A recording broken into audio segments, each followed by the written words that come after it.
બોટાદમાં મેળો આવ્યો એટલે બધા ભાઈબંધ કે મેળામાં આવો એટલે બધા ભાઈબંધ મેળામાં આવતા રહ્યા ને બધા કે હુડકામાં બેવું એટલે બધા ભાઈબંધ હુડકામાં બેહી ગયા ને આપણને એટલી બીક લાગી એની વાત જ આવો તો કોઈ દી હુડકામાં જ નહીં બેવીને હાર્દિક કયો તો બે ભાન થઈ ગયો.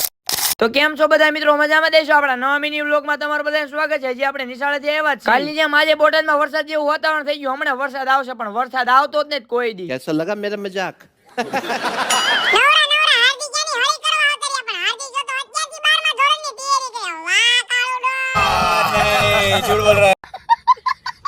હાર્દિકિયાન ઘરે બહુ હુવાણું કર્યું. ટ્યુશન નો ટાઈમ થઈ ગયો. ગાડી કાઢી નીકળી ગયા પાછા ટ્યુશન. દરરોજ બધા ભાઈબંધ ભેગા થઈ. આજે બધા ભાઈબંધ પાછા ભેગા થઈ ગયા ને 6 વાગી ગયા ને બધા ભાઈબંધ ટ્યુશન માં આવતા રહ્યા. મળશું આપણે 2 કલાક પછી. ટ્યુશન માં બેઠા હતા તો વરસાદે બોટાદમાં બાકાજીકી બોલાય નાખી પણ હળવી હળવી બાકાજીકી હતી.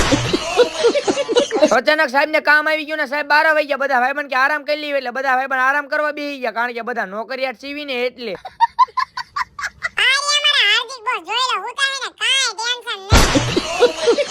સાહેબ આવી ગયા ને સાહેબે ભણાવવાનું ચાલુ કરી દીધું ને બધા ભાઈબંધ 8 વાગ્યા છોડી દીધા. ગાડી કાઢી નીકળી ગયા બધા ભાઈબંધ પાછા ઘર રહેવાને મોટી દુકાને બેવાનું કીધું એટલે ધ્યાન રાખવા આવતા રહ્યા. સાંજે બધા ભાઈબંધ ભેગા થઈ ગયા કારણ કે બોટાદમાં મેળો આવ્યો છે. મેળામાં જવાનું. ગાડી કાઢી નીકળી ગયા મેળા. ભાઈબંધ ડાયરેક્ટ મેળામાં આવતા રહ્યા. કોણ કોણ મેળામાં આવેલું છે જરા કોમેન્ટ તો કરો. બધા ભાઈબંધ ને હુડકું બહુ ગમે એટલે બધા ભાઈબંધ કે હુડકામ બેવું એટલે ટિકિટ લઈને ઉપર આવતા રહ્યા ને હુડકામ બેહી ગયા. બધા ભાઈબંધ છેલ્લે બેહી ગયા ને હળવે હળવે હુડકું ચાલુ થયું. આગળના રિએક્શન જોવો ખાલી.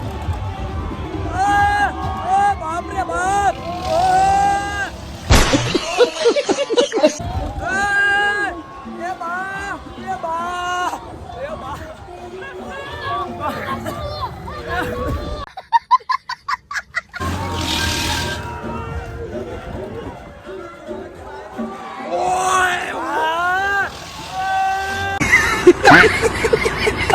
મળશું આપણે આગળના વિડીયોમાં. તમે બધા ફોલો તો કરી નાખો.